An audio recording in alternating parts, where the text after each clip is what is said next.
আমি এভাবে ভাবছি না যে এভাবে ফলন আসবে। আচ্ছা আচ্ছা। দেখ মাছা লাগে না, খুঁটা লাগে না, কোনো কিছু লাগে না।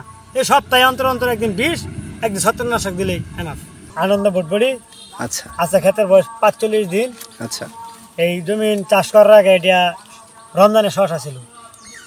শশা ছিল থাকার পরে আমাদেরই এক অফিসার নাম হলো মোহাম্মদ কাদির ভাই, তার লগে আমি পরামর্শ করলাম, ভাই এই প্রতি জমিতে ভাই কী চাষ করা যায় অল্প খরচে।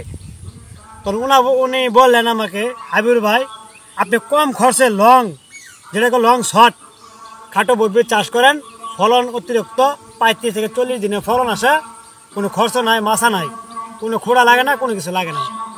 তখন আমি আজকাল ক্ষেত্রে বসে ৪৫ দিন আজকে এই ক্ষেত্রে মাল ২০ কেজি মাল প্রথম তুলছি, হারভেস্ট করছি।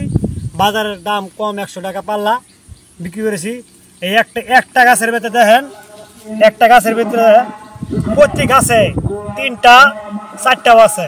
আর এটা কিন্তু একটা গাছ ভাই, এই যে একটা গাছ, একটা গাছে ১ ২ ১৮ ১৯ ২০ ভাই প্রায় এগুলো তুললে ভাই প্রায় ১ কেজি কাছাকাছি। কিন্তু বাজার মূল্য কম, তরকারি আমদানি বেশি, এই জন্য বাজার একদম সীমিত কম, ১০০ টাকা পাল্লা, ২৫ টাকা কেজি।